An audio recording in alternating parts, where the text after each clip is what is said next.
Most large health networks have shared electronic medical record system, but the only people that are supposed to be accessing that data are current and credentialed employees. Now, according to Beaumont Health, this employee who was terminated allegedly shared this information with someone working on behalf of a personal injury attorney. For this type of thing to happen, this type of breach, this is extremely egregious. Friday, Beaumont Health notified nearly 1,200 patients of a data breach.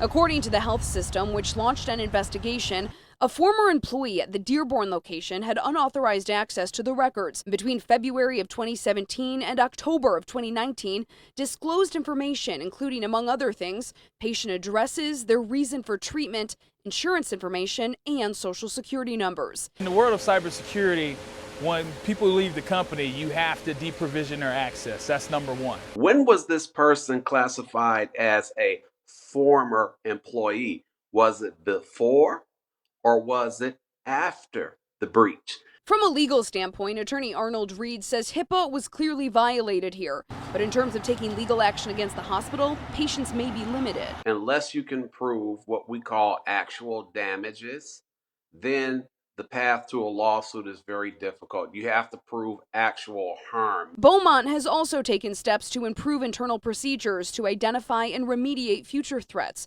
in order to minimize the risk of a similar incident in the future, said a Beaumont spokesperson in a statement. The Michigan Health and Hospital Association has also been notified of the incident, which is being handled by the State Grievance Commission.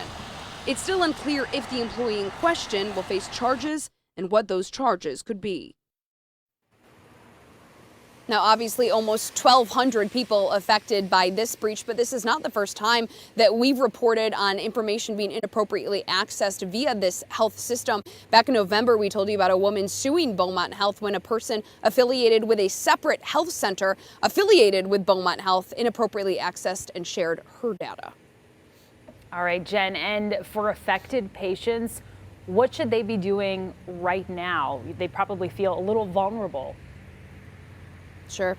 Yeah, well, Beaumont is working with those patients who are affected. They are offering services to them, including free credit monitoring for those who had their social security numbers shared. But that cybersecurity expert mentioned to me tonight that if you're a patient and you feel like you've been affected, you should also stay in contact with the hospital and make sure they're following through on those protocols.